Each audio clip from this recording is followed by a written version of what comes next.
Good evening, everyone. This is Swami Daneshwari, and today's our topic is blood pressure. So let's start with it.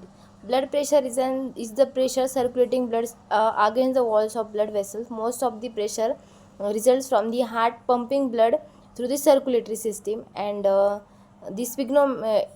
blood pressure is measured by the equipment which is known as a sphygmomanometer. So sphygmomanometer has three parts: a cuff that can be inhaled with air, a pressure meter, manometer, and for measuring air pressure in the cuff, and a stethoscope for listening to the sound the blood makes as it flows through the brachial artery, the major artery found in our upper arm.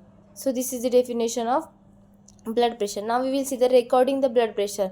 The blood pressure is recorded by the number of reasons to acquire a baseline, to monitor a fluctuation in the blood pressure, to aid in diagnosis of disease, to aid in assessment of cardiovascular system, to monitor medication, example antihypertensive drug. Now we will see the systolic and diastolic blood pressure. Systolic pressure is the pressure of the blood in the arteries when the heart pumps. It is higher of the two blood pressure measurement. For example, if blood pressure is 180 to 80, then 120 is the systolic and pressure. Diastolic pressure is the pressure the blood in the arteries when the heart is filling. It is the lower of two blood pressure measurements. For example, if the blood pressure is 180 to 80, then 80 is a diastolic and 120 is a systolic. So this is about the systolic pressure and diastolic pressure. Now we will see the physiology of the arterial blood pressure. Physiology of arterial blood pressure. Blood pressure reflect the interrelationship of the cardiac output, peripheral vascular resistance, and blood volume, and blood viscosity, and artery elasticity. Now we will see the cardiac output. The amount of blood heart pumps through the circulatory system in a minute, and the amount of blood put out by the left ventricle of the heart. That is one contraction is called as the stroke volume. The stroke volume and the heart rate determine the cardiac output. A normal adult has cardiac output of 4.7 liters 5 quarts of blood per minute. And peripheral resistance is defined as a measured in terms of the force required to maintain blood flow from the root of the aorta to the venous exits into the blood. The blood volume refers to the total amount of fluid circulating within the arteries, capillaries, venous and chambers of the heart at any time. The components of that volume to blood include red blood cells, erythrocytes, white blood cells, leukocytes, platelets, and plasma. So this is about the cardiac output. Now we will see the viscosity. Viscosity resistance of a fluid, liquid, or gas to a change in a shape or movement of neighboring portions relative to the one another. That is a friction. It is a hematocrit, also known as several other name.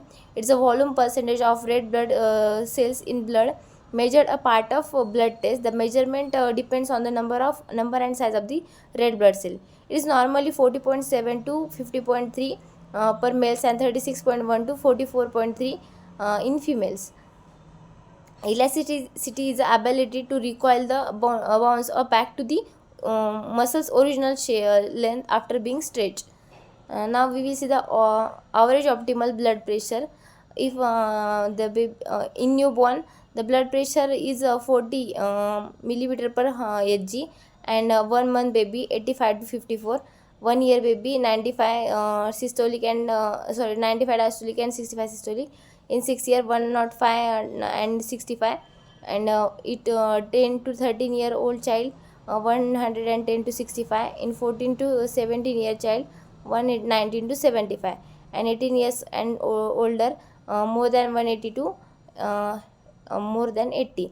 Now we will see the blood pressure oscillatory method. By oscillatory method, advise to patient sides on the chair with the lower arm supported as before, and the blood pressure cuff is placed on the patient right arm, and allow 1 inch between the bottom of the cuff and that creates the behind the elbow, and the brachial pulse is palpated just above the angles of the elbow, that is the antecubital fossa. Then it is placed on a stethoscope with a earpieces on the headpiece along with the forehead, and the recording end of the stethoscope is twisted so that the diaphragm is not activated. This can be tested by tapping slightly on the diaphragm. The diaphragm is placed over the branchial artery in the space between the bottom of the cuff and the crease of the elbow. At the point of the no sound should be heard. Now we will see the sounds. The sounds are called as a cortical sounds, and as the pressure is lowered further, the character of the cortical sounds should be changed. As some point the sounds will disappear. The pressure reading at this point gives the systolic pressure. So this is about the blood pressure. Thank you.